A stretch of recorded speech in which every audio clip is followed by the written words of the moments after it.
푸른밤 종현입니다.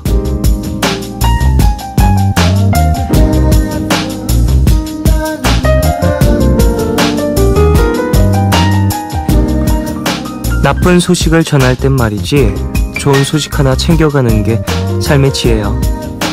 어느 드라마에 나온 대사인데요. 참 공감이 가는 말이지만 우린 알죠. 보통은 나쁜 소식 때문에 좋은 소식이 묻힌다는 걸요.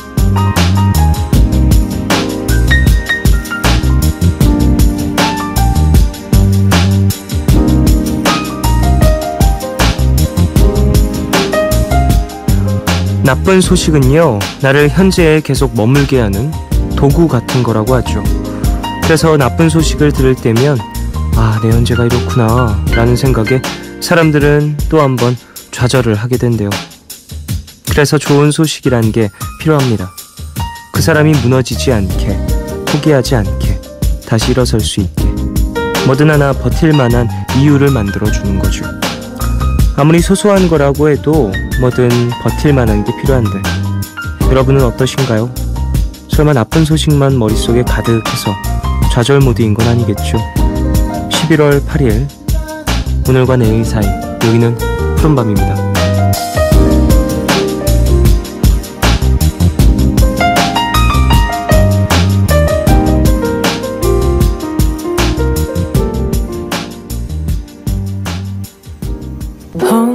언제쯤이면 그대 이름은 편히 말할 수 있을까?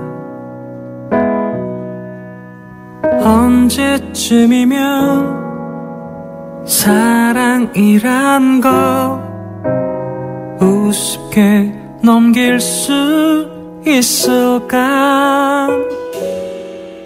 For you 사랑이 숨긴 말들이 쉽게 끄덕인 이별이 이제야 늦은 후에야 아프게 해. 해가 저물어야 반짝이는 게 보이듯 그대가 이제서야 보이네.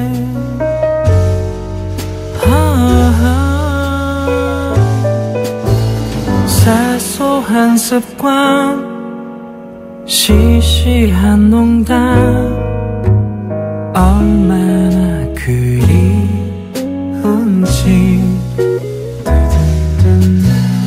똑같은 아침, 같은 인사라 해도 얼마나 완벽했었는지. My love 그대란 꽃잎이 피고 그곳에 소나기 내려 무질게 쏟아냈던 계절은 가고 이제 그 자리로 갈 수 없음을 알기에 아쉬운 기억 속을 거니네. I know you will stay, fall into you day by day. 아직 하고 싶은 말이 많은데 Oh my love 그대란 꽃잎이 피고 그곳에 소나기 내려 무질게 쏟아냈던 계절은 가고 이제 그 자리로 갈 수 없음을 알기에 아쉬운 기억 속을 거니네.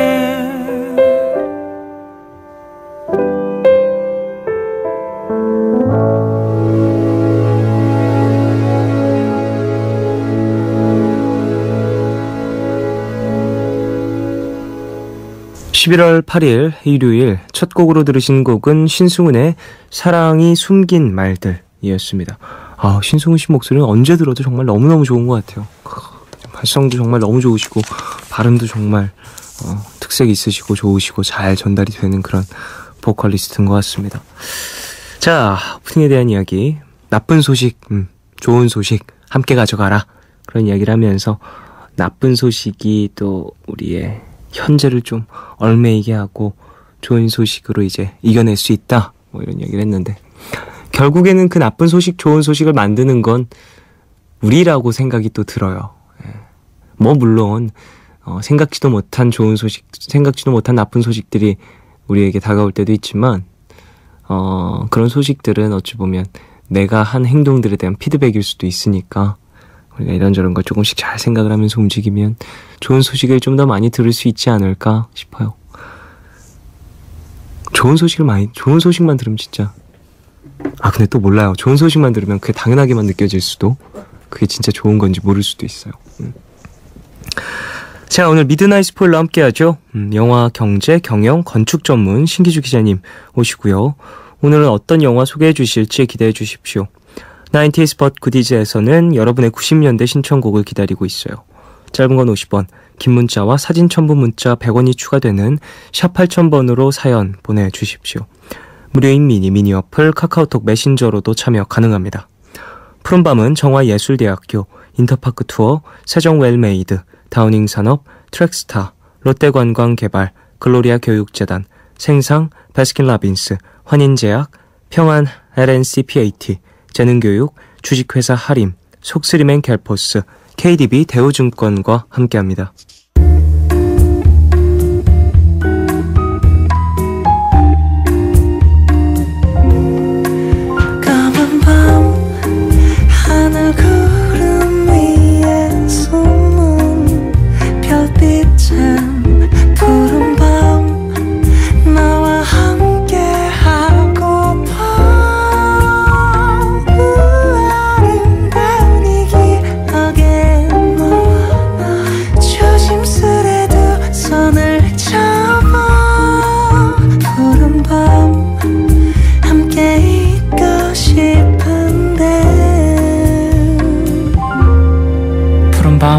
종현입니다.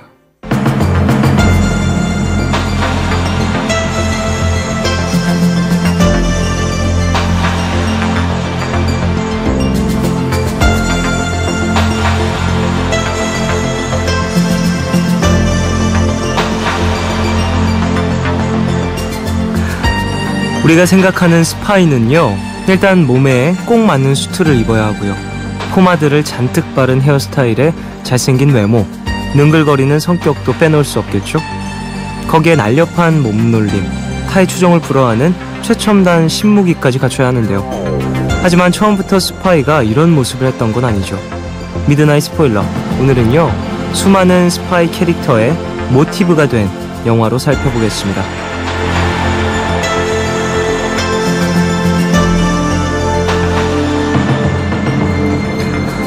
영화, 경영, 경제, 건축, 인터뷰 전문 기자 신기주 기자님, 어서 오십시오. 안녕하십니까? 안녕하세요. 아이고 길어라. 네. 영화, 경영, 참. 경제, 건축, 인터뷰. 들을 때마다 민망한데 또 안 해주면 섭섭해요. 네. 그런 것들이 있죠.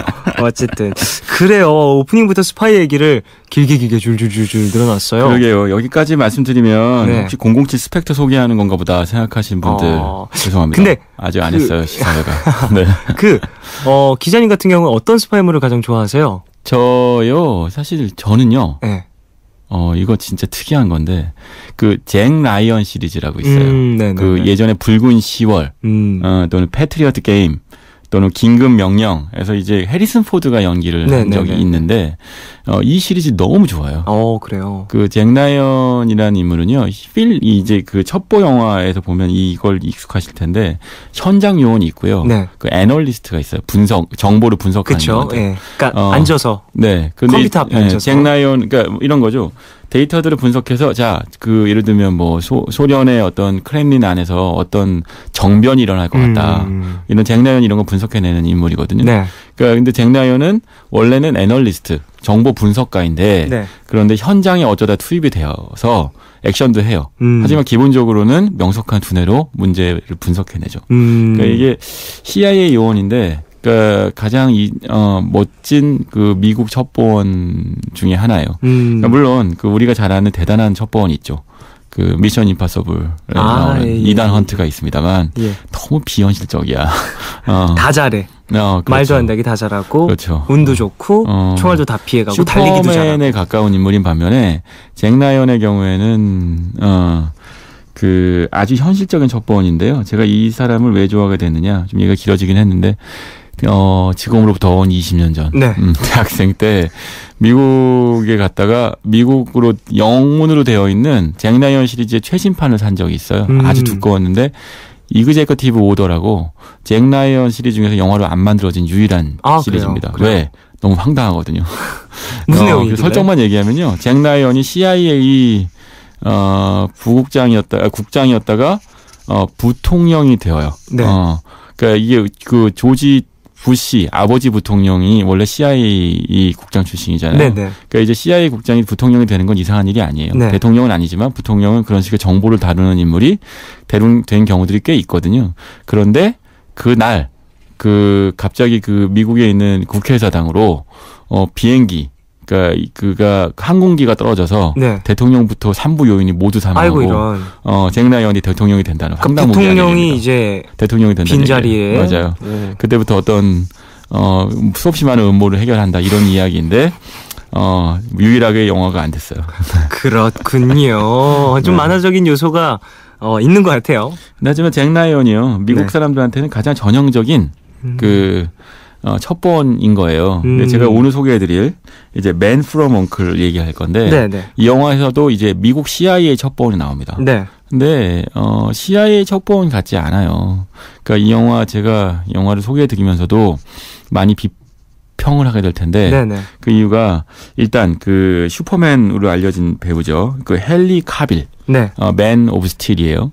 맨 오브 스틸의 이 배우가 연기한 CIA 요원인 나폴레옹 솔로라고 하는 인물은 우리가 오히려 영국의 그 007, 그러니까 MI6에 있는 영국 첩보원을 연상시켜요. 네. 그러니까 전형적인 전형성을 탈피하고 이게 낯섦을 주는 요소가 있죠. 그러니까 Man from Uncle이라는 게 그러니까 맨 오브 스틸에 나온 배우여서 이게 이 양반은 항상 그 맨을 좋아하는 네네. 모양인데 맨이 같이 가네요. 주인공이 헨리 카빌하고 그 아미 해머라고 하는 배우가 있습니다. 그리고 휴 그랜트도 나와요. 그리고 이제 알리시아 비칸데르라고 여배우가 나오는데 네. 결국은 이게 섞어 얘기하면 영국, 소련, 미국 이 첩보원들을 모아놓은 겁니다. 그러니까 엉클이라는 게 이제 뭐 영어 약자인데 그 설명하면 그냥 세계의 스파이 연합 본부라는 뜻이에요. 엉클이라는 이 단어 자체가 네. 우리가 알고 있는 그 엉클이 아니고 아저씨 저 같은 아저씨 아니고 그냥 아저씨에서 온 어떤 아저씨 남자인데 첩보원들 이야기인데요. 그런데 이게 참 재밌는 건 원조 오브 더 원조거든요. 네. 맨 오브 원조예요. 이게 뭐냐면 우리 007의 저자가 이언 플레밍이라는 건 많이들 알고 계신데 네. 이언 플레밍이 007을 창조할 때 많이 참조했던 것 중에 하나가 이제 그 맨 오브 엉클이라는 맨 프롬 엉클이라는 그 TV 시리즈였거든요. 네. 그러다 보니까 이런 것들을 보면 굉장히 원조에 해당되는 것이긴 한데 그런데 실제로는 그래요. 옛맛을 찾아내지 못한 측면이 있죠. 그러니까 최근에도 소개해드린 적이 있었는데 예전에 킹스맨 있잖아요. 그렇죠. 킹스맨도 사실은 이 원조 TV 시리즈물에 많이 빚을 지고 있거든요. 네. 특히 대표적인 게 킹스맨 보신 분들은 아시겠지만 그 양복점, 그 세빌로우라고 하는 런던에 있는 양복 거리에 있는 양복점이 첩보의 무대가 되잖아요. 그렇죠. 거기로 들어가면 이제 어디로 들어가서 비밀기지. 비밀기지로 들어가는데 그 설정이 사실은 여기서 나왔어요. 그러니까 그걸 이제 말하자면 현대판으로 리메이크를 했는데 네. 리메이크가 제대로 메이크가 안 됐죠. 언메이크, 디스메이크 그러니까 뭐 이렇게 됐어요. 이 맨 프롬 엉클이라는 작품은 이번 네. 2015년도에 나온 리메이크작. 맞아요. 인데 네. 이 원조 작품은 정말 지금까지 우리가 알고 있는 많은 그 첩보 영화들에 네. 영향을 끼칠 만큼 좋은 영화였다. 맞아요. 작품이었다. 그런 작품. 그런 원조였고 그러니까 사실은 말하자면 요즘 손잡벌레는 첩보물들이 막 뛰어다니고 있는데 네네. 킹스맨 같은. 그렇죠. 근데 이제 할아버지가 출전을 하신 거예요. 그런데 역시 노쇠한 기력을 회복하지 못하고 옛 기량을 회복하지 못하고 헐리우드 리포터라고 그 영화 기자들 사이에서 아주 유명한 그 미국 영화 전문지가 있는데요. 네. 2015년에 가장 망한 영화로 꼽히기도 했습니다. 아, 그렇게 꼽혔다라면은 어찌 보면은 그 영화를 평론하는 사람들에게도 상당히 안 좋게 비춰졌다라는 걸 수도 있겠고요. 사실은 저도 좋게 보진 못하겠더인데 제가 이 영화 설명하는 이유는요. 네네네. 이제 007 스펙터가 개봉을 하고요. 곧. 네, 이제 11월 11일 날 개봉하죠. 네. 그러니까 이게 말하자면 다니엘 크레이그의 거의 마지막 그 007 시리즈가 될 거고 지금 다니엘 크레이그가 연기하고 있는 007 시리즈는 그 오랫동안 이어져온 007 시리즈뿐만 아니고 이제 스파이물에서도 한 획을 그었던 그쵸. 그 연작이거든요. 네. 그 007을 완벽하게 재해석했고 숀 커너리 이후에 최고의 007이라고 불렸던. 맞아요. 근데 특히 더 중요한 거는 이제 더 이상 007엔 적이 없어요. 그러니까 예전에는 그 냉전 시대라고 했었죠. 네. 미국과 소련이 싸우던 시절에는 양국 간의 경쟁이 주요한 테마가 됐지만 이제는 007이 끊임없이 새로운 적을 찾아다니고 있거든요. 그게 지난번 스카이폴에서는 결국 내부의 적이었어요. 그렇죠. 이번에 이 스펙터에서는요. 이제 영화가 아직 다 공개가 안 됐지만 007 자기 자신이 가장 큰 적이에요. 그러니까 결국은 과거의 패러다임, 그러니까 항상 적은 존재했고 네. 그 적을 이길 수 없어서 괴로웠던 시절이었다면 지금 현재 스파이물의 흐름은 적이 어디에 있는지 모른다. 스카이폴에 나온 유명한 대사죠. 거기 보면 이제 M이 얘기하잖아요. 예전에는 적이 보였지만 지금은 적이 어디 있는지 보이지 않기 때문에 그 적으로부터 우리 또는 내가 지켜야 될 사람을 지키기가 어렵다. 스펙터에서는 007이라는 존재 자체가 가장 큰 위협이 되는 거예요. 아, 요즘에는 상당히 영화 자체가 이렇게 뭐랄까 마치 거울을 보듯이 적은 마치 거울 안에 있다는 뜻의 느낌을 많이 주는 것 같아요. 심지어 히어로물들은 대부분 그런 루트를 타고 있고요. 그렇게 지금 아주 재밌는 말씀하셨는데요. 네. 그게 더 이상 일상생활에 적이 보이지 않기 때문인 거예요. 아, 어찌 보면 지금 이 평화로운 그렇죠. 어찌 보면 평화로운 이 세대에서 요즘 뭐 미중 간의 신냉전 시대라고 얘기하지만 네.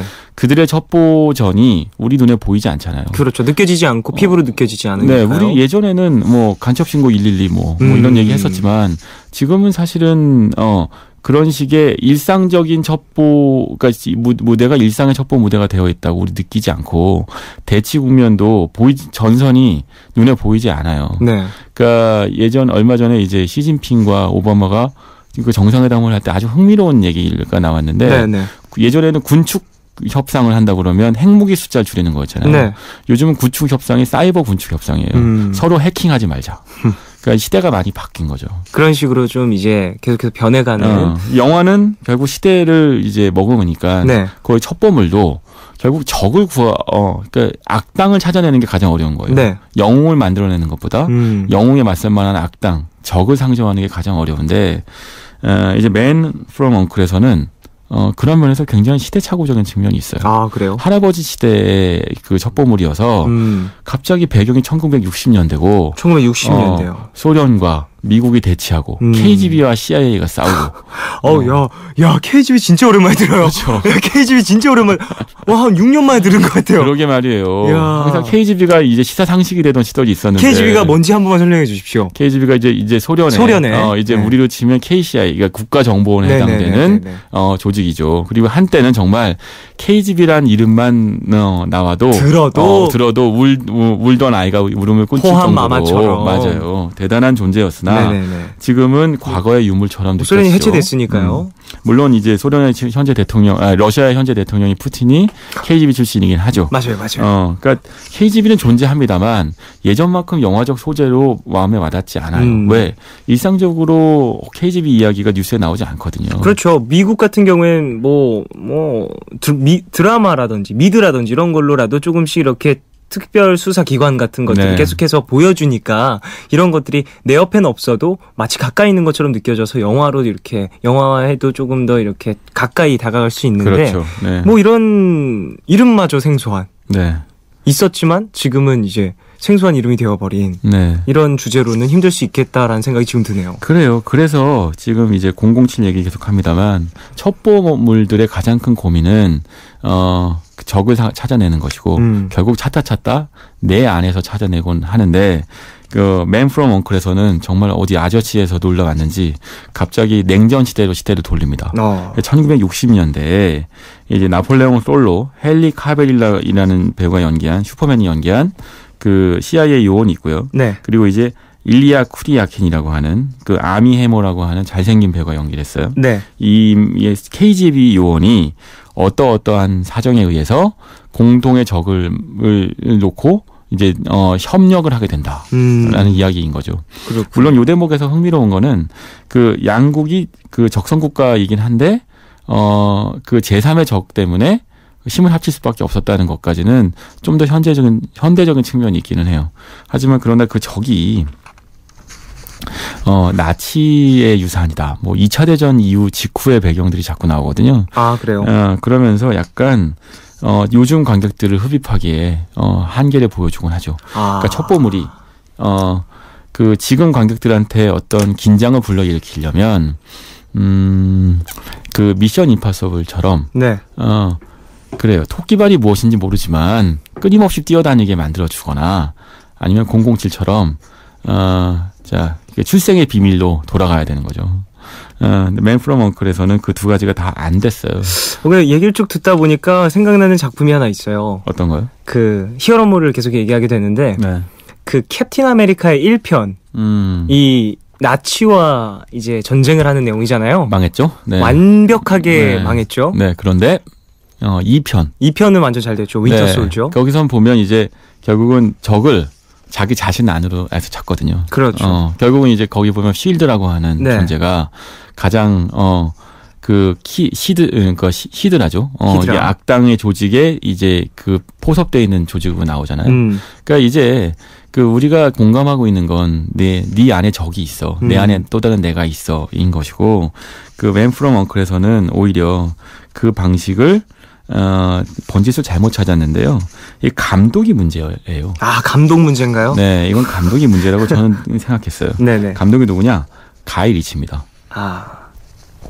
이 가이 리치 감독은요, 그 사실은 영국 영화 안에서는 헐리우드에 필적할 만한 감각을 갖고 있는 상업 영화 감독으로 네. 반짝거리며 등장했죠. 그게 이제 그 럭, 스탁 앤 투 스모킹 배럴스라는 영화에서 사실은 뭐랄까요, 그 스네치 영화도 마찬가지입니다만 감각적인 영상과 빠른 네. 스토리 전개, 영국 영화답지 않다. 였거든요. 속도감이 있다. 네, 그렇죠. 짜릿짜릿하다. 그러면서 이제 가이 리치 감독이 굉장히 반짝이게 됐는데 문제는 뭐 다 잘 아세요. 그 와이프 잘못 만났죠. 마돈나라고 아실 거예요. 들어나 보셨나? 마돈나를 만나 영화 찍고 그러면서 이제 그 영화가 완전히 망하고 그리고 나서 굉장히 오랫동안 헤매다가 네. 셜록 홈즈 로버트 다운 주니어 만나서 네, 셜록 그렇죠. 홈즈 찍으면서 조금 회복되는 듯 했어요. 그런데 사실은 전 이 로버트 다운 주니어의 셜록 홈즈도 마음에 안 들거든요. 저도 그렇게 재밌게 보지는 않았어요. 네, 사실은 그 TV 시리즈 네. 그 베네딕트 컴버배치가 연기한 셜록 홈즈가 훨씬 재밌죠.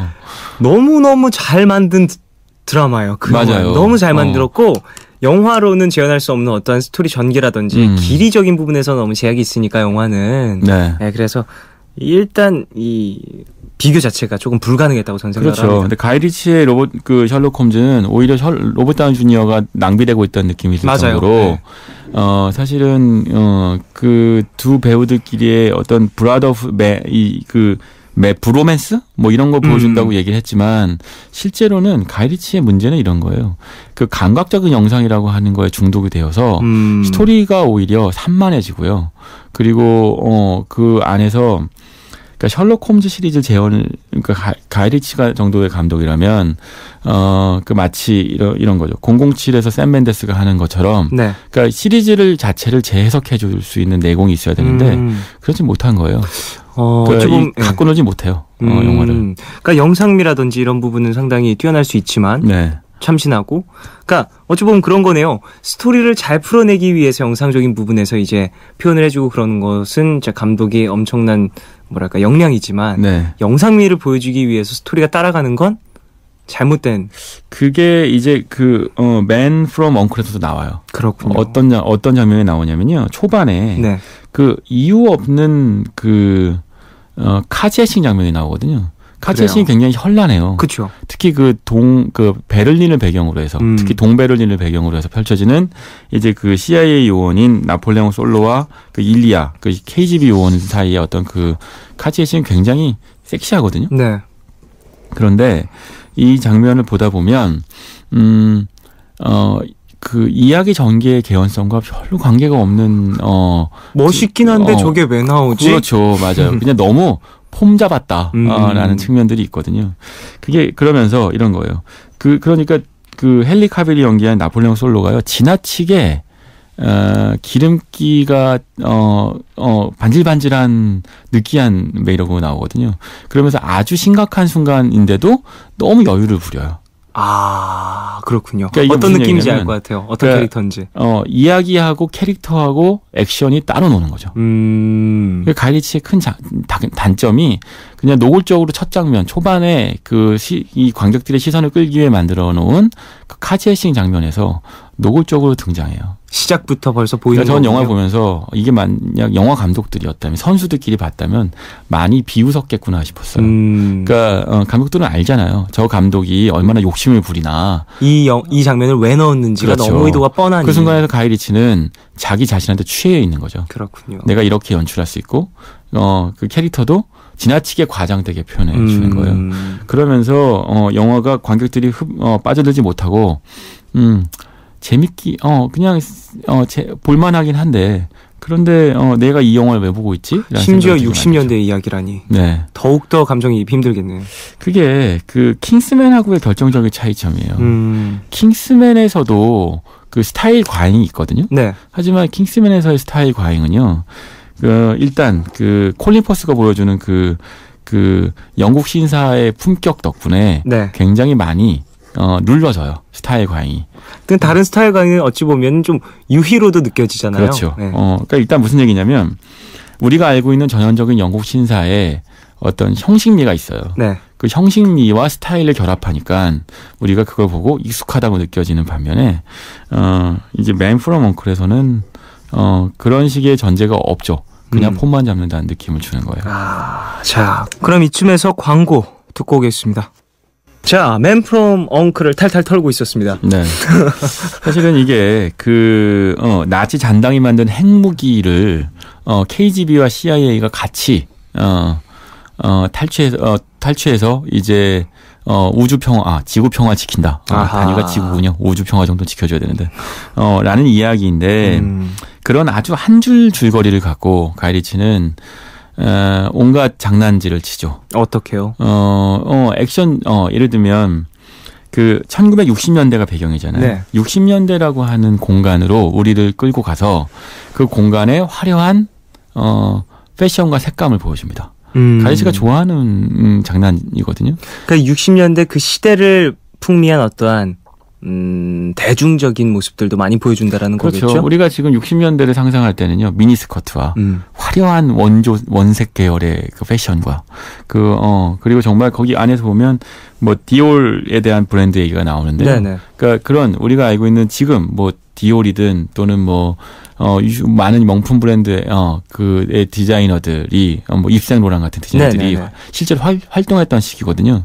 그런 옷들 또는 그런 시대 배경들을 보여주면서 그 눈요깃거리 시켜주려고 그래요. 근데 사실은 첫 보물에서 우리가 기대하는 건 긴장이거든요. 그렇죠. 그런데 그런 거 보다가 긴장감이 없어져요. 그러니까 첫 보물의 기본을 모르는 거죠. 아, 그렇군요. 좀 어떠한 그 스토리 전개를 좀 치중을 하면서 그런 걸 보여줬으면 그러면 좀 더 점수를 줬을 텐데, 그렇지 못하면서 이제 또 다른 잔재주를 많이 부리니까.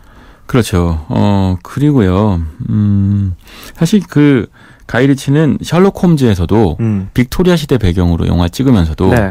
이게 빅토리아 시대인지 빅토리아 시대를 배경으로 한 패션쇼 무대인지를 알 수 없을 정도로 의상과 이제 그 무대에 신경을 많이 썼거든요. 그렇죠. 그러니까 가이리치가 이런 류의 어떤 특성을 갖고 있어요. 근데 흥미로운 건요. 저는 그 개인적으로는 왜 끊임없이 연출의 기회가 주어질까 하는 궁금증이 있죠. 그런 생각이 들 만큼. 왜냐면요, 이 맨 프롬 엉클도요. 네. 거의 $8천만 정도의 수익을 날렸어요. 그러니까 날라갔다고요? 날렸죠. 정말 네. 손익분기점을 넘기지 못하고 손실을 입었어요. 제작비를 던지지 못했거든요. 그렇다고 그러면 가이리치한테는 치명타였을 터인데 네. 그럼에도 불구하고 또 가이리치는 아더왕이라는 영화를 연출을 하고 있습니다. 그거 보면 그러니까 가이리치라는 감독이 갖고 있는 그 영상에 대한 스타일리시한 영상의 상업성에 대한 제작자들의 기대가 있나 봐요. 어찌 보면 아더왕이라는 이름만 들어도 네. 좀 옛 이야기겠죠? 그렇겠죠. 근데 이것도 가이리치식이라면 이런 거죠. 맨 프롬 엉클에서는 60년대, 셜록 홈즈에서는 빅토리아, 아더왕에서 중세까지 가서도 네. 아마 패션쇼를 하겠죠. 네. 중세는 사실 우리가 모르잖아요. 전혀. 잘. 그래서 더 신선하게 다가올 수도 있겠다라는 마지막 기대를 한번 걸어봅니다. 마지막 기대. 네. 어쨌든 자, 맨 프롬 엉클? 에 대해서 이야기를 나누고 있는데 배우에 대한 이야기를 조금 더 해보고 싶어요. 사실은 헨리 카빌이라는 배우가 눈에 띄죠. 네. 맨 오브 스틸이고 사실은 곧 이제 배트맨 대 슈퍼맨 영화에서 그쵸. 다시 한번 등장하게 될 텐데 맨 오브 스틸 2에서요. 그나마 다행인 건요.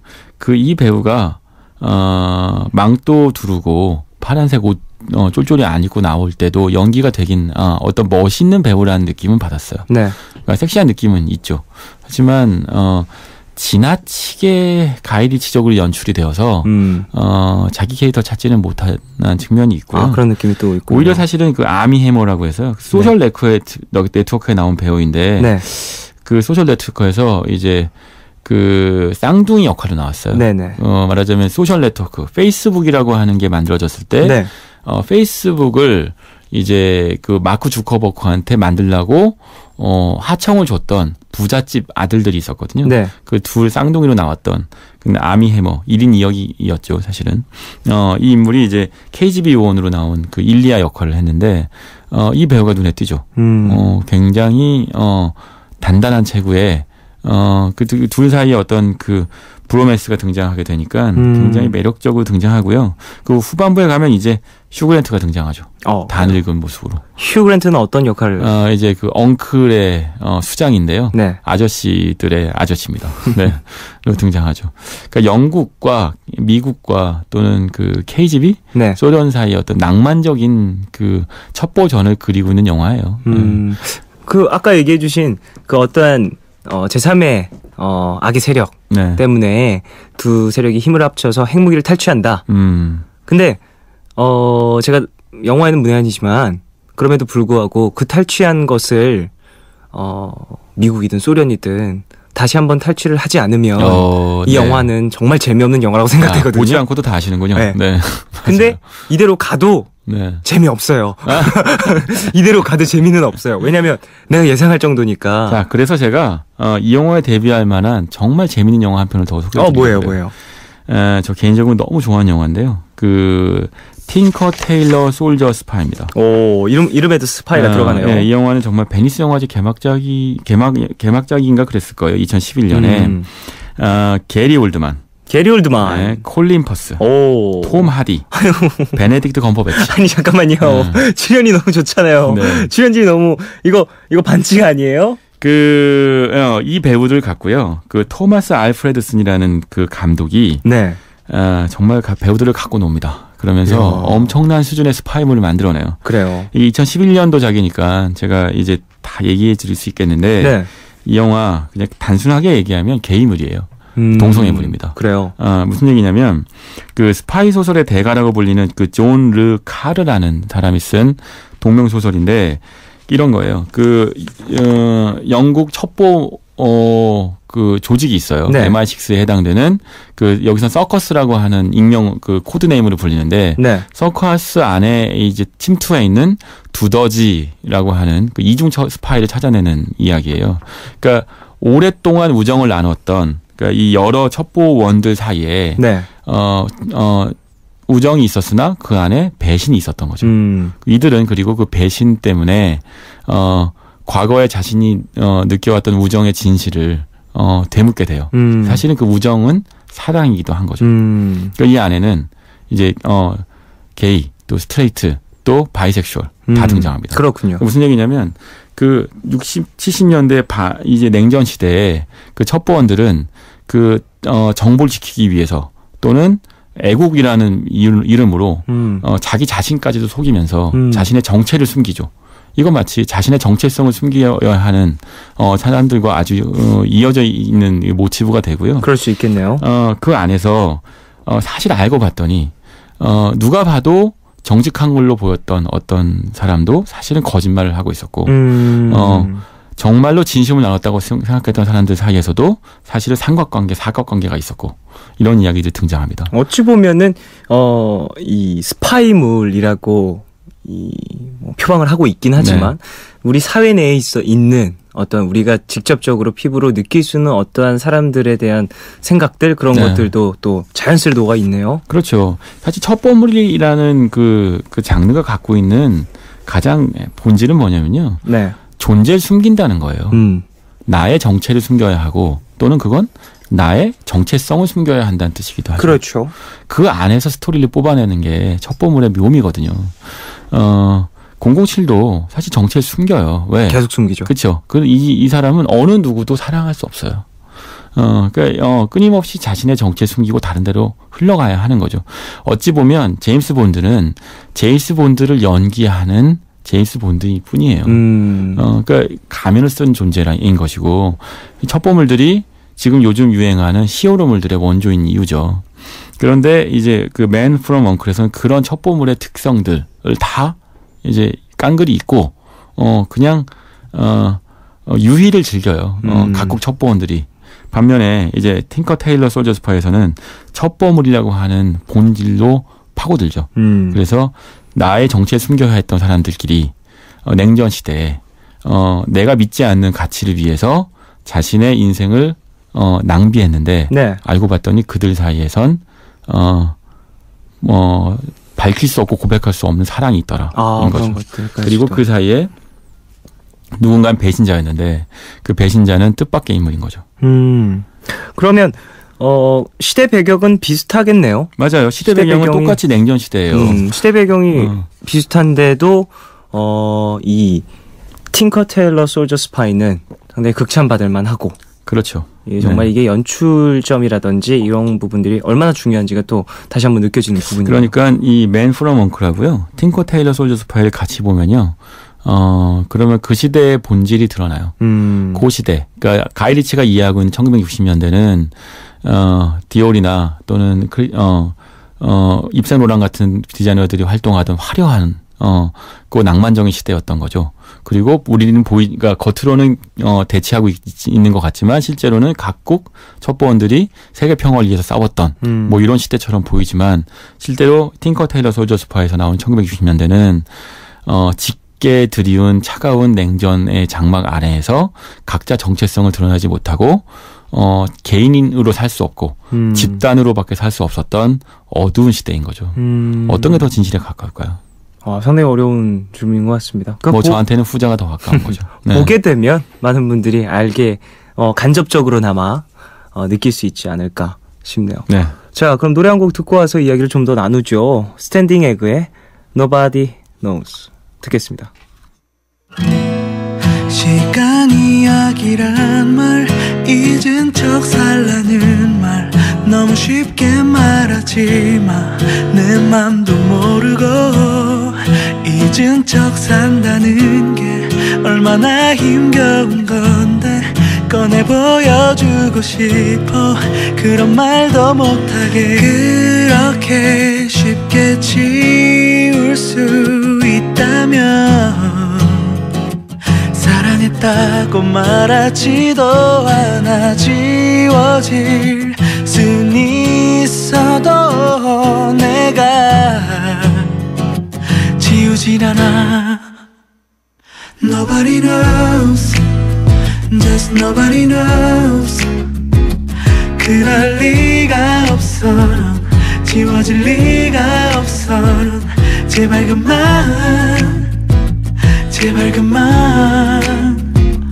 어떤 말을 해도 난 위로될 리가 없어 난 그만해 사랑 이야기란 말 다시 시작하라는 말 너무 쉽게 말하지 마 내 맘도 모르고 그냥 어제 봤던 TV 얘기 아니면 알고 있던 웃긴 얘기 그런 얘기라면 잠시 나를 속이며 웃어줄 수도 있어 그렇게 쉽게 지울 수 있다면 사랑했다고 말하지도 않아 지워질 순 있어도 내가 지우질 않아 Nobody knows, nobody knows, just nobody knows, nobody knows 그럴 리가 없어 지워질 리가 없어 제발 그만 제발 그만 제발 그만 제발 그만 어떤 말을 해도 난 위로될 리가 없어 난 그만해 그만해도 될까 편해져도 될까 그게 정말 될까 다시 사랑해도 될까 하루에도 몇 번씩 잊어 네가 곁에 없는 걸 잊어 시간에 흐릿해지는 건 이별인가 Just nobody knows 그럴 리가 없어 지워질 리가 없어 제발 그만 제발 그만 제발 그만 제발 그만 어떤 말을 해도 난 위로될 리가 없어 난 Nobody knows Just nobody knows 그럴 리가 없어 지워질 리가 없어 제발 그만 제발 그만 제발 그만 어떤 말을 해도 난 위로될 리가 없어 난 그만해 Nobody knows Nobody knows Nobody knows no, no, no.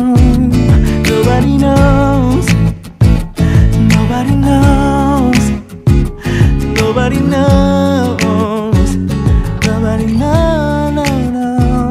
Baby goodbye Baby goodbye 스탠딩 에그의 네. Nobody Knows 듣고 오셨습니다. 아이고 그래 노래도 좋은 거 듣고 왔는데 그러게요. 우리는 스파이물에 대해서 그래. 이야기를 나누고 누가 있었습니다. 알겠어요? 누가 스파인지. 우리 중에도 스파이가 있을지도 몰라요. 안돼 피디님 같은데. 안돼. 네. 그래요. 전 신기주 기자님 믿겠어요. 오래됐으니까. 네, 그렇죠. 시작부터 네, 같이 분명히 하셨으니까. 처음부터 의심했어. 네. 그 스파이물에서 가장 중요한 것들도 좀 이야기를 나눠봤고요. 네. 각 스파이물마다 갖고 있는 어떠한 매력이라든지 그런 것들이 좀 뚜렷한데 그런 걸 한번 쭉 다 저는 읊어주시면 스파이의 좋을 것 같아요. 문법이라는 얘기 좀 해보고 싶어요. 그러니까 미국적 스파이물의 문법과 그 영국적 스파이물의 문법 이 네. 양대 장르가 있어요. 그리고 재밌는 건요. 한국의 스파이물이 안 돼요. 그것도 좀 재밌죠. 그렇네요. 한국적 스파이라고 하는 거에서는 그 어떤 한국의 그래요 국정원 요원분들이 이런. KCIA가 어떤 복장으로 어떻게 다닐지 어렵죠. 상상하기 어렵거든요. 아니 알고 싶지 않은 것 같은데요. 사실은 뭐 음지에서 양지를 지향한다도 있고 약간 웃기실래요? 또 이런 것도 있죠. 사실 어떤 첩보 이 행위들은 그게 사실 불법과 탈법을 그 사이를 오고 가는데요. 네. 근데 결국 핵심은 자 불법과 탈법을 저질러도 들키지 말라. 그죠. 스파이는 그런 존재죠. 들키면 그게 바로 부끄러운 것이어서. 스파이 같은 경우에는 밝혀지면은 이제 부정을 하잖아요. 그렇죠. 국가에서 네. 우리의 요원이 아니다. 그게 이제 미션 임파서블에 나오는 그런 식으로 대사인데, 그러니까 이제 문법 얘기를 하자면요. 영국 스파이들은 사실은 그걸 전형적으로 보여주는 거는 킹스맨인 거죠. 그리고 또 007 시리즈일 텐데 네. 그들한테는 그 우아한 품격이 있어요. 007, 그러니까 영국 스파이들은 품격이, 그러니까 오히려 어찌 보면 스파이 행위보다 그 말하자면 그 작전을 수행할 때보다 옷 입고 포마드 바르는 시간이 더 오래 걸릴 것 같은 존재들이죠. 그러니까 말하자면 그 싸움에 우아함이 존재하는 거예요. 그리고 그 스파이들의 본질에는 기사도들이 존재한다는 거죠. 그 기사, 나이트라고 흔히 표현하지만 그 예전부터도요. 그 국가를 위해서 싸우는 존재들이 기사였잖아요. 네. 근데 기사들도 이런 존재들이 있었대요. 어느 단계가 되고 났더니 이 과거에 싸웠던 거에 집안의 내력을 이제 유산으로 받아서 네. 그냥 신분으로만 존재하는 기사가 있었고요. 그 에스콰이어라고 불렸던 실력으로 기사가 됐던 존재들이 있었다는 거예요. 그러니까 우리가 알고 있는 첩보물도 그런 실력이 있는 존재들인 거죠. 에스콰이어들인 거죠. 그러니까 반면에 미국의 스파이들은요, 품격과 우아함 같은 것들보다는 지극히 실용적이죠. 그 전형적인 스파이가 이제 MI6의 그 이단 헌트. 네. 그러니까 미션 임파서블의 이제 이단 헌트인데, 말하자면 그들한테는 우아함보다는 익스트림한 스포츠를 즐기는 듯한, 그런, 쾌활함이 있어요. 네.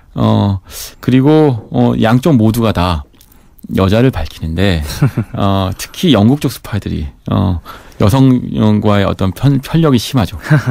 마치 뭔가 목숨을 걸면 대가로 여자들과 연문을 뿌려 하는 것처럼.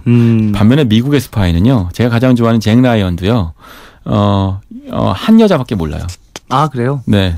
그 정말 아름다운 여자와 결혼을 해서 그 여자하고 그 가정을 이뤄요. 네. 그러니까 미국의 스파이들은 디즈니 시리즈를 많이 봐서 가족주의가 강합니다. 반면에 이제 영국의 스파이의 경우는 달라요. 그러니까 무슨 얘기냐면 미국 스파이들은요, 국가를 위해서 싸우는 것 같지만 실제로는 가족을 위해서 싸우고요. 영국의 스파이들은 국가를 위해서 싸우고 대신에 가족은 없어요. 이게 전형적인 문법이에요. 양쪽에서 끊임없이 만들어지는 이 첩보물 시리즈는 이 틀 안에서 이걸 재해석하죠. 반면에 이제 한국의 시리즈는 좀 나온 게 베를린에 있었어요. 베를린, 네. 거기서 이제 한석규 씨가 연기한 그 국정원 요원이 있는데요. 월급쟁이죠. 말하자면 월급을 받고 싸우는 요원들처럼 그려져요. 그리고 이제 그 원신영 감독의 그 용의자에서도 잠깐 나오거든요. 거기서도 이제 등장하는데, 물론 이런 건 있죠. 굉장히 그 지옥 훈련을 뚫고 나와서 전투력 하나만큼은 막강합니다. 하지만 기본적으로 품격의 우아함이나 또는 화려함 또는 쾌활함 또는 장난기 이런 게 없죠. 그러니까 한국에서 가장 안 되는 게 첩보물일 거예요. 지금. 한국에서 만들었을 때. 했을 때. 그러니까 이런 첩보물 그 원조는 쉬리가 있을 거예요. 예전에는. 근데 역시 그 안에서도 우리가 기대하는 우아함은 없죠. 그렇죠. 그게 한국의 첩보물이 등장하는 날. 꼭 극장에 미드나잇 스포일러에서 꼭 다루는 걸로 꼭 다뤄주시기 바라겠습니다. 네. 자, 오늘 맨 프롬 언클을 통해서 또 스파이물에 대한 얘기를 쭉 나눠봤습니다. 미드나잇 스포일러 이제 마칠 시간이 됐고요. 저는 여기서 2부 마무리하고 3부에서 또 이어가겠습니다. 신기주 기자님을 보내드리면서 광고 먼저 들으시고 Tess Cap4Qt의 Someday You Will Be Loved 듣겠습니다. 기자님 안녕히 가세요. 네.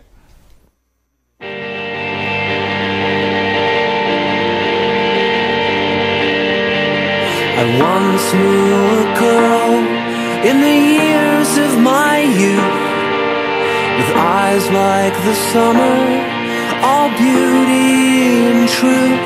But in the morning I fled, left a note and it read, someday you will be loved.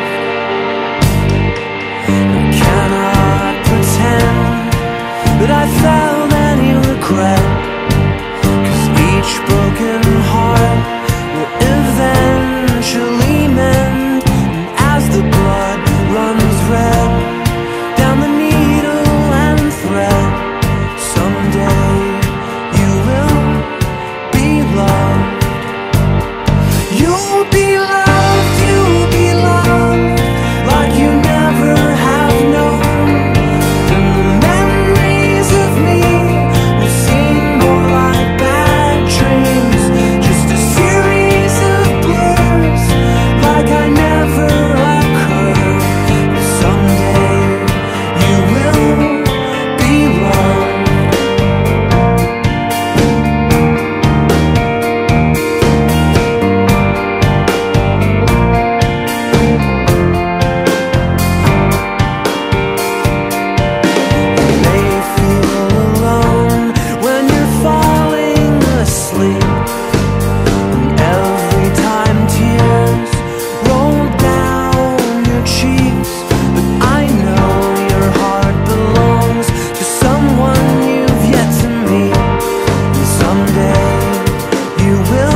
여자 안녕 또 다른 안녕 매일 하지 yeah. 널 보면 난 푸른 밤을 상상하네 널 보면 난 푸른 밤을 상상하고 들어줄래 네 두기에 내가 속삭여줄게 마치 보석을 담은 듯 반짝빛이 나는 푸른 밤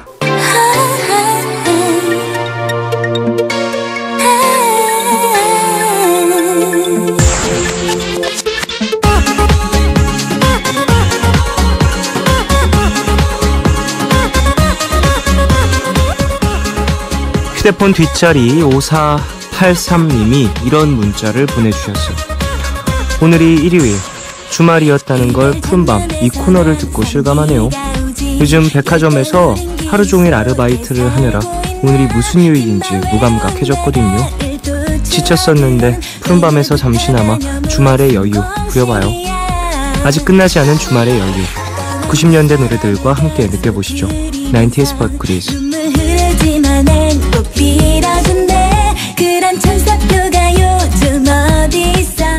이 시간 참여 원하시는 분들은요 푸른밤 홈페이지 90s but goodies 게시판에 사연과 신청곡 남겨주세요. 자, 그럼 여러분이 보내주신 신청곡 만나볼까요? 3074님, 쫑디 혹시 더블 임팩트라는 라디오 아세요? 원타임에 송백경 씨가 진행을 했던 방송이었는데 저는 라디오를 그때부터 듣게 됐어요. 90년대 노래라니 문득 원타임이 생각이 나네요. 요즘 클릭비도 컴백을 했던데 원타임은 컴백 안 하는지 다들 보고 싶습니다. 원타임의 Good Love 신청할게요 라고 보내주셨습니다. 그래요. 원타임 One time is one time for real love. 저 가사 기억이 안 난다. 원하는 것을 다 너에게 주겠어. 이런 노래 있었죠. 힙합 그 아이돌 그룹으로 상당히 또 실력파로 나왔었던 YG에서 나왔었던 팀으로 기억을 하고 있어요. 그 송백경 씨 지금은 무가당이라는 팀으로 살짝 활동하시지 않았었나? 몇 년 전에? 그걸로 기억을 하고 있고 지금은 사장님으로 알고 있는데요. 어떤 음식점 사장님. 그래요. 원타임도 어찌 보면 다시 한번 이렇게 뭉치면 많은 분들이 반가워할 그럴 팀이 아닐까 싶고 그러네요. 진우션 노래 원타임 노래 되게 좋아했었는데 저 진짜 어렸을 때. 테디 씨가 원타임이었죠? 그 YG의. 2508님, 얼마 전에 복면가왕에 박지윤 씨가 나오셨더라고요. 예전 노래들을 듣고 싶어서 음원 사이트를 찾아봤는데 이 노래는 못 듣게 되어 있더라고요. 혹시나 푸른밤에서 들을 수 있을까 싶어 신청을 합니다. 박지윤의 Still Away. 그 박지윤 씨 노래 중에 음원 유통이 안 되는 곡이 되게 많은 것 같더라고요. 어떤 이유인지는 정확히 잘 모르겠지만 또 라디오에서는 틀어줄 수 있으니까 오늘 또 같이 한번 들어보도록 하죠. 이런 곡들 정말 뭔가 안타깝죠. 요즘에 또 음반 시장이라든지 이런 것들이 또 많이 침체되어 있기도 하고 그리고 음원 시장에서 또 들을 수 없는 곡들은 거의 찾기 힘든 상황들이니까 뭐 박지윤 씨의 앨범 같은 경우엔 중고 매물이 아닌 이상 쉽게 얻지 못할 것 같다라는 생각도 또 들기도 하고. 자, 노래 듣고 오겠습니다. 원타임의 Good Love 그리고 박지윤의 Still Away 두 곡 듣고 오겠습니다.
My people from the front to the back, where you at? 이제 시작한다 우리 영화 짜무자 다 같이 Plus two, it's a good love, keeping me high day and night with every thought of you. Ooh honey, 혼자 두지 마. 그냥 이대로 두면 나 어떻게 될지 몰라. Oh darling, 어떤 말로도 내가 가진 내 사랑을 표현할 수가 없잖아. 듣고 싶어 그대의 한마디, 널 영원히 사랑해 그렇게 불러줘. Good, good, good, so wonderful, so beautiful, my love. Good, good, good love. Hey, you got the love. Good, good, good love, so wonderful, so beautiful, my love. Good, good, good love.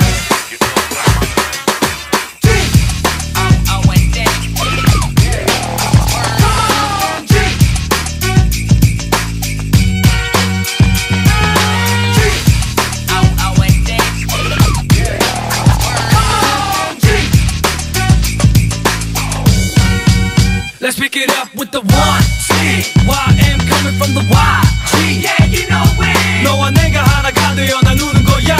Say good love, good love. 들리지 않는 사랑의 속삭임, 너를 향한 이 설레임, 꺼지지 않는 내 사랑과 같은 하늘 반짝이는 별은 너의 걸음.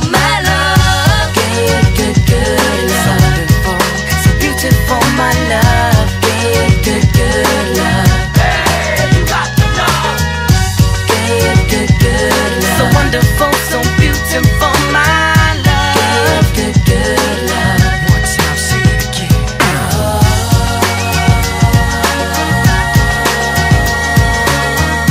Good, good, good love.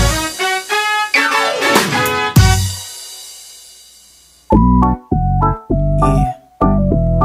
It is your love. Come on, join our nation. Yo, come on.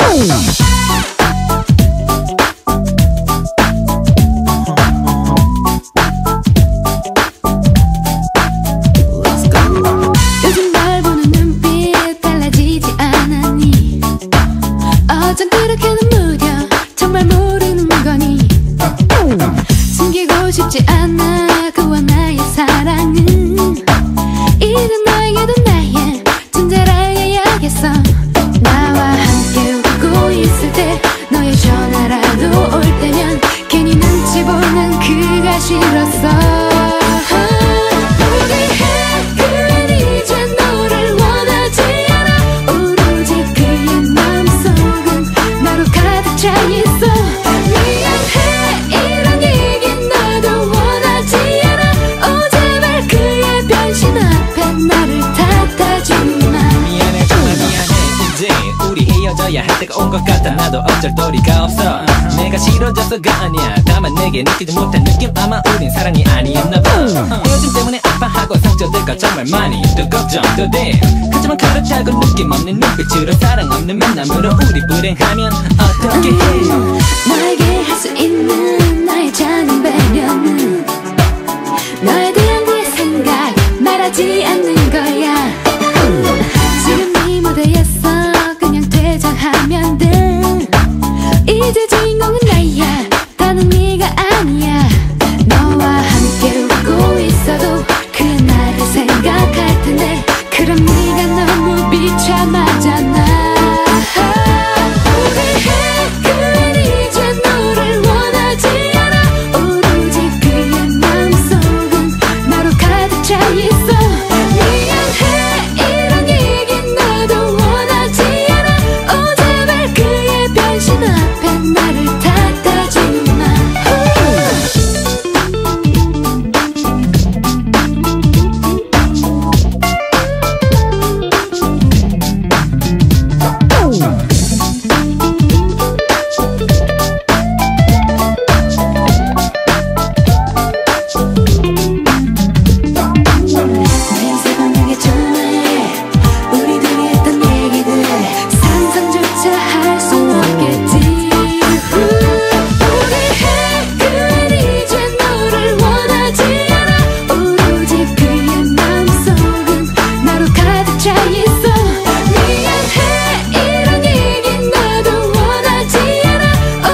몰랐었어. 내가 전부 이길 바랬고 내가 운명이길 바랬어. 하지만 뒤늦게 만난 그녀가 내 바람을 채워준 거야. 당황한 거야, 화가 난 거야. 그렇지만 이제 돌이킬 수 없어. 나와 다른 특별한 느낌으로 다가오는 사랑을 기다려.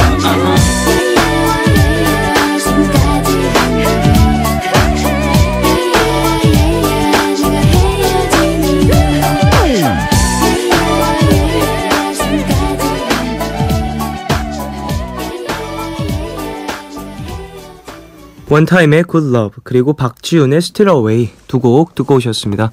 90s but goodies 함께하고 계세요. 6055님 쫑디 혹시 노영심의 별걸 다 기억하는 남자라는 노래 아세요? 92년에 나온 노래인데 진짜 좋아요. 저에겐 최고의 낭만송이랍니다. 담담하게 부르는 영심 언니의 목소리도 진짜 너무너무 좋아요. 나를 둘러싼 수많은 모습과 내 마음속에 깊은 표정까지도 오직 나만의 것으로 이해해주는 별걸 다 기억하는 남자. 가사 너무 좋죠? 같이 꼭 들어요. 꼭이요 라고 보내주셨습니다. 제목부터 너무 좋은데요? 별걸 다 기억하는 남자. 근데 저 이 노래 아는 것 같아요. 익숙해요 되게. 그러니까 이 별걸 다 기억을 하는 남자라는 이 별걸 다 기억해 라는 뉘앙스가 좀 이중적이잖아요. 그러니까 웬걸 웬일이야 왜 그러지 마 뉘앙스도 갖고 있으면서 고맙다라는 느낌도 또 있는 것 같고 이 문장 자체가 좋은 제목이네요. 가사도 또 좋고요. 지금 보내주신 부분도 그렇고. 임지현님 가면을 쓰고 노래하는 프로그램에 전람회에 이방인이 나왔어요.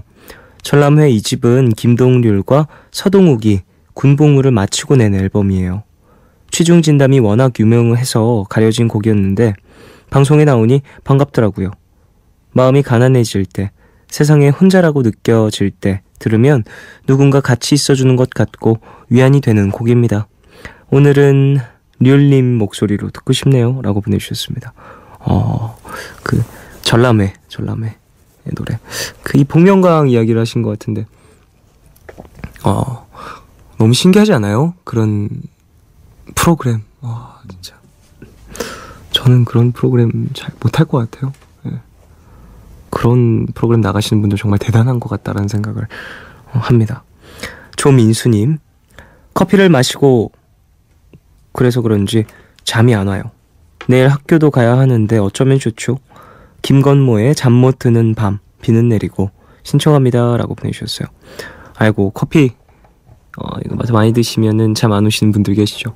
저 같은 경우엔 딱히 영향을 받는 것 같지는 않은데 그 카페인 그 함량도에 따라서 다른 부분이겠죠. 근데 소용이 없으신 분들도 있기도 하고 저 같은 경우에 좀 정신적 위안을 받기 위해서 커피를 마시는 편인데 많이 피곤하고 힘들 때 그래 나 커피 마셨으니까 괜찮을 거야 라는 식의 어떠한 마음의 위로를 위해서 커피를 마십니다. 자 노래 들어볼까요?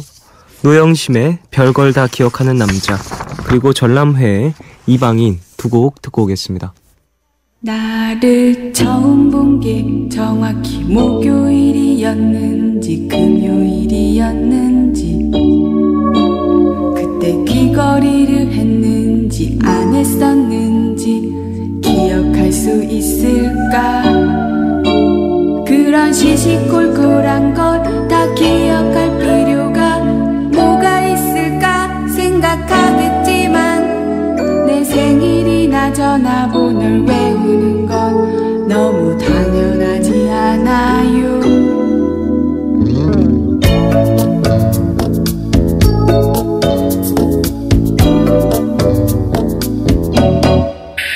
내가 전화 걸 때 처음에 여보세요 하는지 죄송합니다만 그러는지 번호 팔자를 적을 때 왼쪽으로 돌리는지 오른쪽으로 돌려 쓰는지 지하철 1호선과 4호선 안에서 내 표정은 어떻게 달라지는지 내가 미처 깨닫지 못한 내 모습까지도 기억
즐겨 끼던 장갑은 보라색인지 분홍색인지 그게 벙어리 장갑인지 손가락 장갑인지 기억할 수 있을까? 나를 처음으로 집까지 데려다준 날 정류장에서 들리던 노래가 목포의 눈물인지 빈대떡 신사인지 혹시 기억할 수 있을까? 쉴 곳을 찾아서 결국 또 난 여기까지 왔지. 내 몸 하나 가눌 수도 없는 벌거벗은 마음과 가난한 모습으로 너 삶의 의미는 나이기에 보내는 거라며 그 언젠가 내 꿈을 찾을 때 그때 다시 돌아오 날 믿게 다 했지. 수많은 세월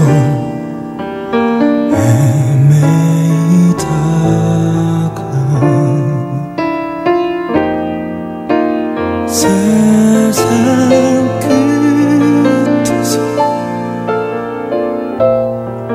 지쳐 쓰러져도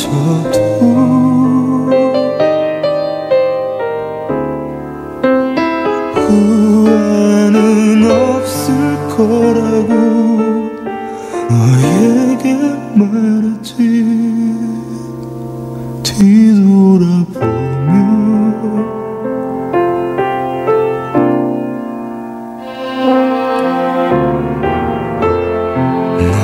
삶의 의미는 나이기에 보내는 거라며 그 언젠가 내 꿈을 찾을 때 그때 다시 돌아온 날 믿게 되지.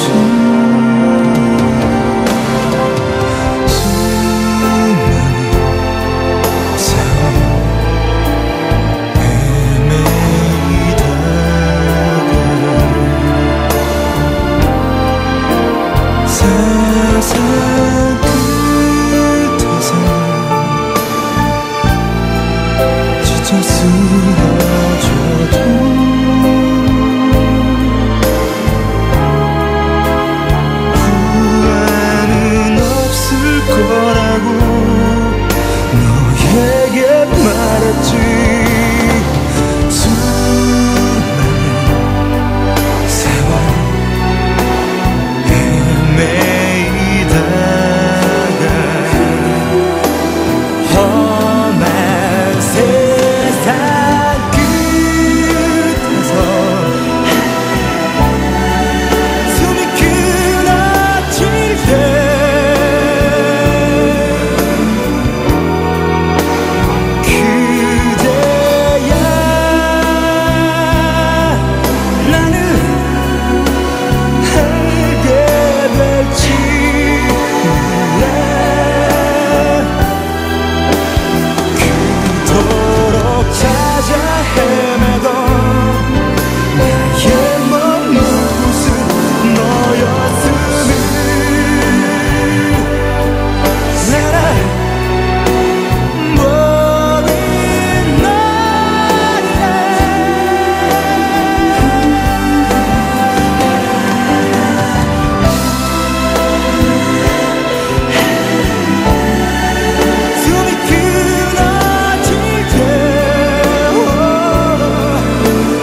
노영심의 별걸 다 기억하는 남자, 그리고 전람회의 이방인 두 곡 듣고 오셨습니다. 90s but goodies 계속해서 이어가겠습니다. 0037님, 90년대 학창시절을 보낸 주부입니다. 추억이 새록새록 떠오르네요. 쫑디가 잘 모를 신청곡 하나 하겠습니다. 소호대의 야. 화날 때 하고 싶은 말을 대신 해주는 노래 같다고 할까요? 라고 보내주셨습니다. 오, 벌써 제목부터 야. 야. 저는 이 팀도 모르고 노래도 모르겠네요. 이렇게만 딱 봐서는. 근데 궁금한데요. 한번 이따 함께 들어보죠. 이정희님, 강수지님을 생각하면 청순함이 가장 먼저 떠오르는데요. 그래서인지 보랏빛 향기라는 노래가 가장 먼저 생각이 나지만 오늘 신청할 곡은 필요한 건 시간일 뿐이라는 노래입니다. 이별에 상처받은 여자의 마음을 그린 곡인데 강수지님의 청순함과는 거리감이 좀 느껴지는 것 같아요. 하지만 목소리는 여전히 가녀리게 느껴지네요. 라고 보내주셨습니다. 강수지씨, 보랏빛 향기. 보랏빛 향기 클릭비가 그 리메이크한 버전도 있는데 전 그 리메이크한 버전을 스쿨밴드에서 연주를 했었죠. 그래서 저도 알게 된 그런 곡이기도 한데 강수지씨 앨범 한 장 내셨죠? 많이 내셨나? 많이 내셨어요? 죄송합니다. 제가 보랏빛 향기 이 곡이 수록되어 있는 앨범만 기억을 하고 있어가지고 이런 곡 다른 명곡들이 또 있으면 우리 가족분들 많이 보내주시길 바라겠습니다. 김송이님, 종희님, 저 지금 자려고 하는데 90년대 노래 틀어주시면 어떡해요? 잠을 잘 수가 없잖아요. 너무 신나서요. 지금 누워서 신나게 따라 부르고 있습니다. 저도 노래 하나 신청할게요. 영턱스 클럽의 못난이 컴플렉스 틀어주시면 끝까지 듣고 잘게요. 라고 보내주셨습니다. 그래요. 90년대 노래 이렇게 좋아하시는 분들이 또 계시니까 감사하고요.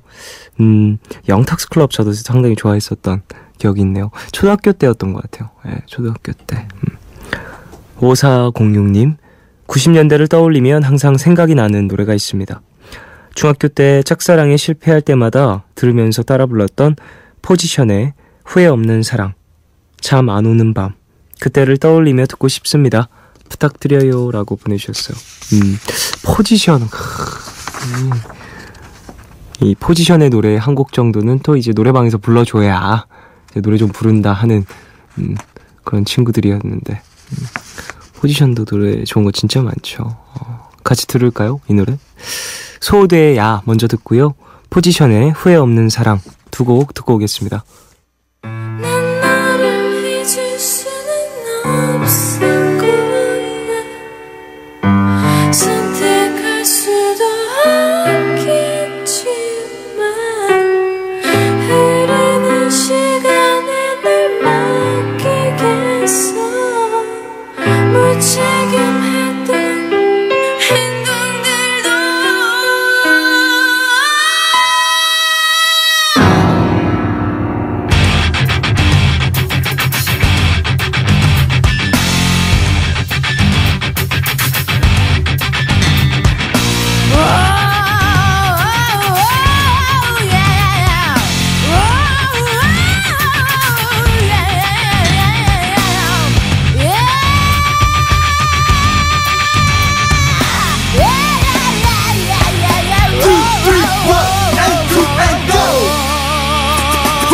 매일매일 집 앞에서 나는 너를 봐.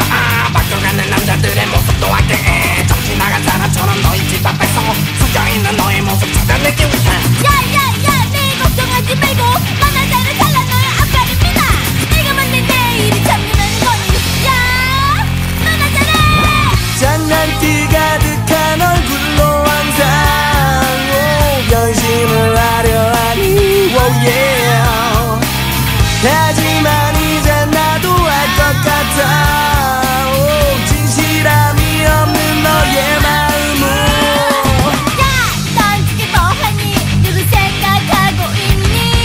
난 정말 화가 나 매일같이 속는 기분이야. 야 넌 지금 뭐하니 내 생각하고 있니.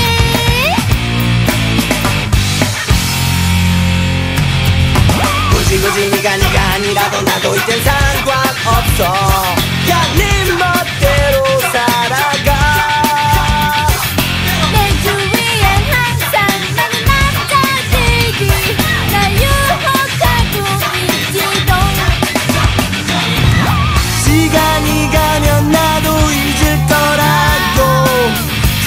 그렇게 생각했지 oh yeah. 하지만 이제 나도 알 것 같아 무책임했던 나의 행동들도 야, 넌 지금 뭐하니? 누구 생각하고 있니?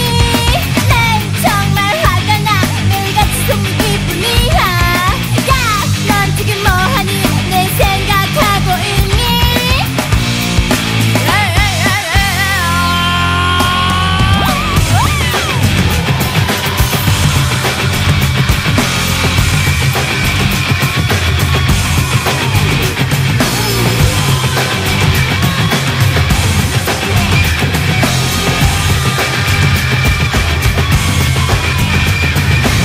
장난기 가득한 얼굴로 항상 변심을 하려 하니 oh yeah.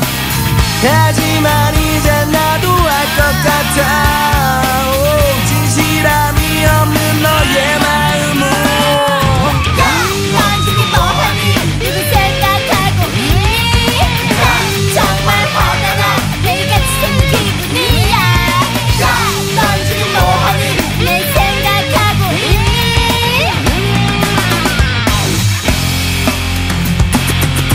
매일매일 집 앞에서 나는 너를 봐 바뀌어가는 남자들의 모습도 함께 덕지 나간 사람처럼 너의 집 앞에서 숨겨있는 너의 모습 진짜 느끼고 있어 야야야, 내 걱정하지 말고 너만 나를 사랑해. 아빠를 믿어. 내가 만든 내일을 챙기는 거니. 야, 간다.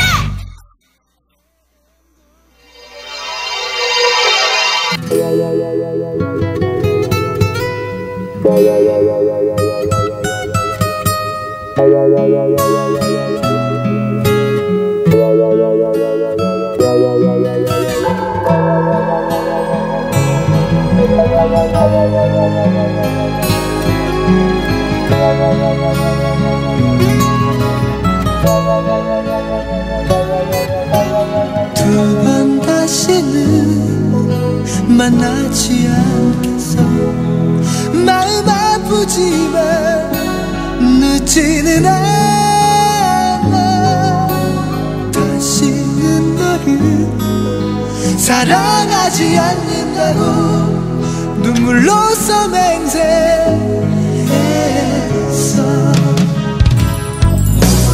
나 내게 해줄 수 있는 것이 남아있다면 이제는 잊어야 돼 기억 속에서 널 지웠어 나도 언젠가 상처를 받겠지만 사랑했었어 후회 없는 사랑이었어 한때는 전부였지만 새로운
노래 두 곡 듣고 오셨어요. 소대의 야, 그리고 포지션의 후회 없는 사랑, 두 곡 들으셨습니다. 90s 팟 굿이즈 계속해서 이어갈게요. 김찬주님, 학교를 다녀서 매일 듣진 못하지만 일요일에는 월요일에 내야 하는 숙제를 닥쳐서 하다 보니 일주일에 푸른밤을 제일 자주 듣는 날이네요. 오늘도 듣고 있어요. 김현우의 그대 곁엔 나밖에 신청합니다 라고 보내주셨어요. 오, 그래요. 뭐 학교 다니시고 피곤하시고 하니까 이래저래 뭐 숙제가 밀리다 보면 그럴 수 있죠. 푸른밤이 좀 그 숙제를 빨리 끝내줄 수 있는 묘약이 됐으면 좋겠습니다. 힘내시고요. 마무리 잘하시고 푸른밤 끝나기 전에 마무리하시고 주무시길 바라겠습니다. 자, 0107님, 015B의 이젠 안녕 신청합니다. 동아리가 사라질 수도 있다는 얘기를 듣고 마음이 어지러울 때 우연히 들은 노래인데 이 가사가 참 인상적이더라고요. 안녕은 영원한 헤어짐은 아니겠죠. 그쵸? 안녕이라는 인사 자체가 신기하죠? 안녕이라는 말 자체가 되게 신기한 것 같아요. 안녕이라는 단어는 이제 만남의 인사도 되고 헤어짐의 인사도 되잖아요. 그래서 제가 한시에 또 나오는 로고송에도 안녕이라는 단어를 2번 쓰거든요. 안녕, 또 다른 안녕. 우린 매일 한다. 뭐 이런 이야기를 하는데, 그러니까 하루를 마무리하고 이제 푸른밤과 만나니까 그 안녕 2번을 한다라는 뜻이었어요. 예, 어쨌든. 근데 안녕이란 말 참 재밌는 것 같아요. 예. 세상에 이런 단어가 또 있을까요? 정반대되는 뜻을 가진 단어가 참 신기하죠. 엄유진님, 넥스트의 외로움의 거리 듣고 싶네요. 안녕처럼이래. 가사처럼 외로움을 친구로 삼아야 한다는 걸 느끼는 요즘입니다 라고 보내주셨습니다. 그래요, 외로움도 친구죠. 감정 중에 하나인데 그 인사이드 아웃 여러분 보셨나요? 거기 나오는 캐릭터들 있잖아요. 슬픔이라는 캐릭터가 있는데 미워하면 안 됩니다. 예, 그 감정들이 있기 때문에 또 기쁨이가 더 뭐랄까 좋은 추억을 만들 수 있는 거고, 슬픔이 있기 때문에 또 어떠한 성장할 수 있는 것이고. 2360님, 01년생 중2 학생이에요. 더 클래식의 여우야 틀어주세요. 레코딩이 요즘 음악에 비해 매끄럽진 않아도 그 나름의 매력이 좋아서 90년대 뿐만 아니라 이전의 노래도 많이 듣고 있어요. 푸른밤 덕분에 여러 장르의 음악을 많이 듣는 것 같네요. 고마워요 라고 보내주셨습니다. 그래요, 레코딩이 많이 변했죠. 90년대, 2000년대, 2010년대 계속해서 변해가고 있는데 지금이야 뭐 다 디지털로 레코딩이 거의 다 되고 있고요. 언플러그드로 녹음을 해도 대부분 어쨌거나 믹스라든지 그런 부분들은 다 따로따로 트랙이 나눠져 있기 때문에 그 소스들을 섞어서 이제 믹스를 잘 해서 디지털로 나오는 경우들이 대부분이죠. 이제 아날로그 녹음이 되는 경우가 거의 없기 때문에 어쨌든 90년대뿐만 아니라 90년대에도 디지털 녹음이 많이 있긴 했지만 그래도 아날로그 녹음이 많이 남아 있었던 아날로그가 더 많이 남아 있었겠네요. 90년대에는 그쵸. 그렇기 때문에 요즘에 들으면은 또 색다른 느낌을 많이 주죠. 자, 노래 2곡 듣겠습니다. 넥스트의 외로움의 거리, 그리고 더 클래식의 여우야 듣겠습니다.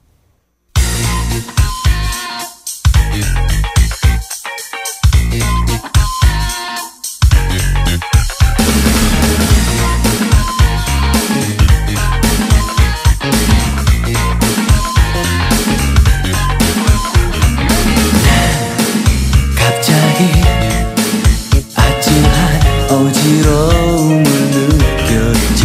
거리를 가득 메운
너에게 속삭일 때 이제는 더 이상 피하거나 두려워하지 말자. 외로움은 누구에게나 죽는 날까지 이어질 수 없는 친구일 뿐이다.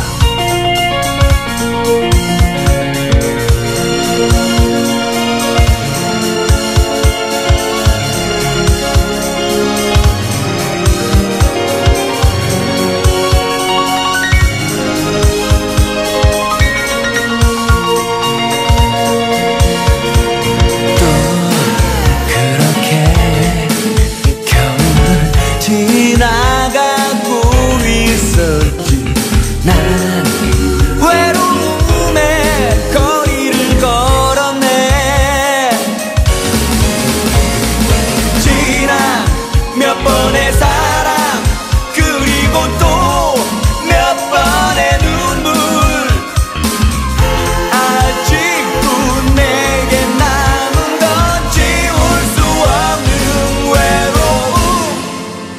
아이에서 어른이 되기 위해 난 너에게 머물렀던가. 연인에서 타인이 되기 위해 넌 그렇게 서둘렀던가. 갑자기 아찔한 어지러움을 느꼈지. 거리를 가득 메운 사람들 속에서.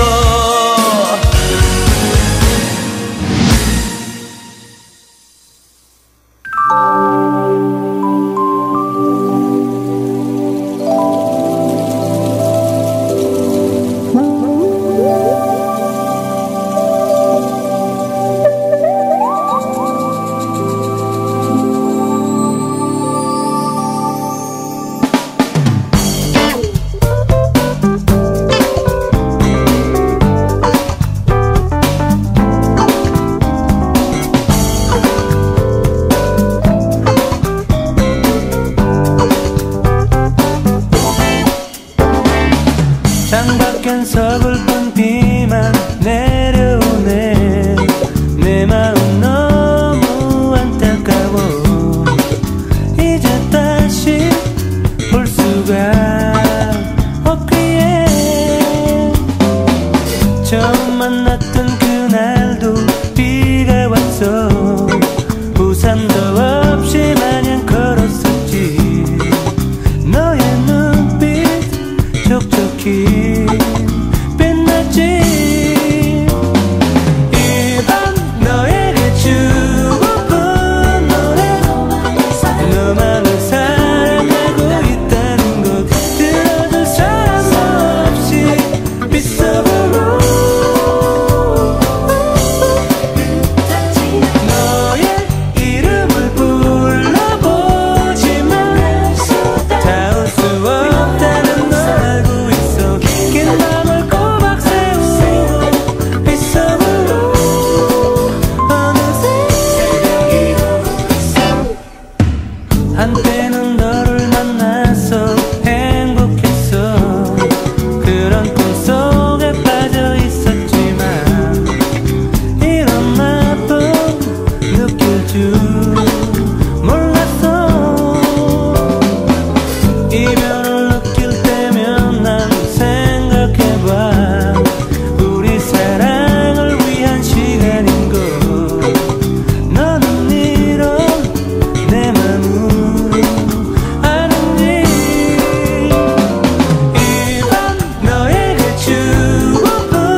넥스트의 외로움의 거리, 그리고 더 클래식의 여우야, 두 곡 듣고 오셨습니다.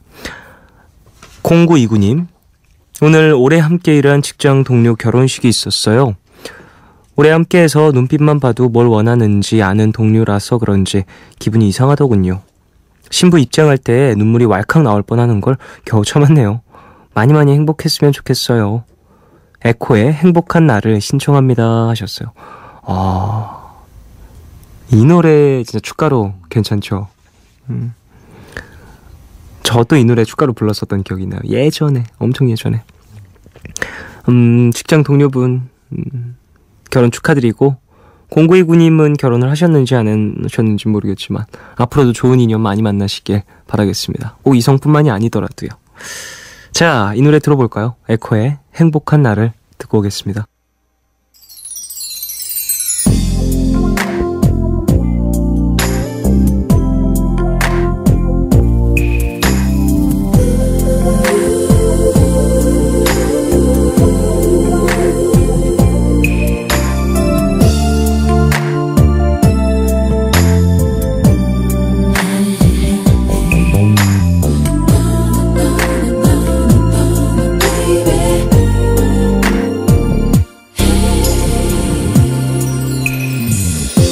번인가 이별을 경험하고서 널 만났지. 그래서 더 시작이 두려웠는지 몰라. 하지만 누군가를 알게 되고 사랑하게 되는 건 네가 마지막이라면 얼마나 좋을까.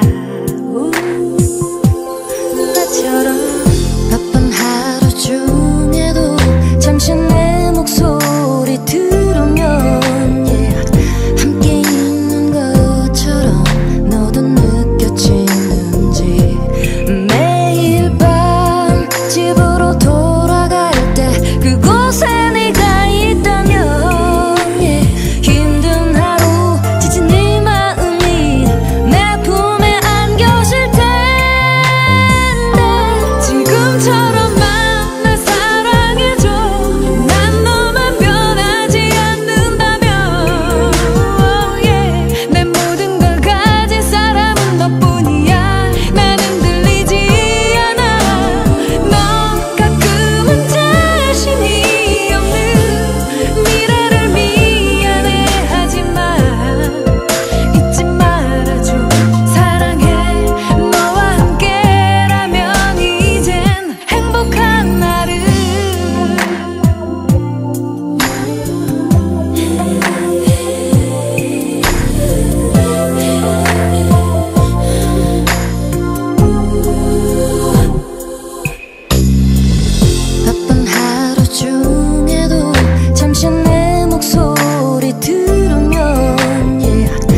부당한 대접을 받아서 마땅히 해야 할 말을 해야 하는 순간에도 딱 부러지게 말을 못하는 성격을 가지고 있어요.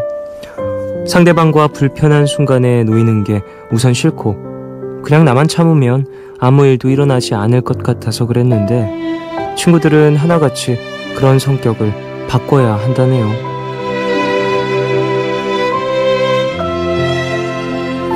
(2354님을) 위한 포춘쿠키 메시지. 부당함을 참는 건 원만한 해결이 아니라고 생각을 합니다.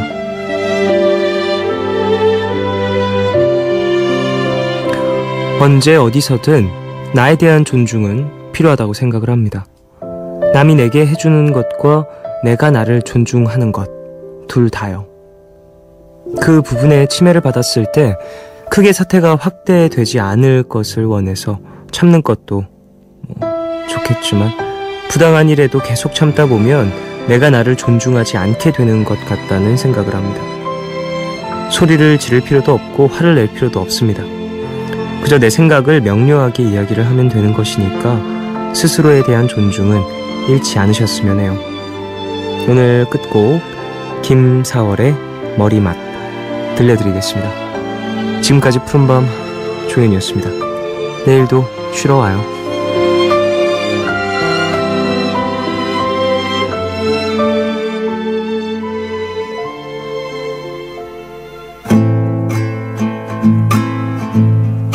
이름 모를 사람들이 친구라는 변명을 하며 관람해왔던 너의 밤 잠깐 네가 잠든 사이에 머리맡을 보내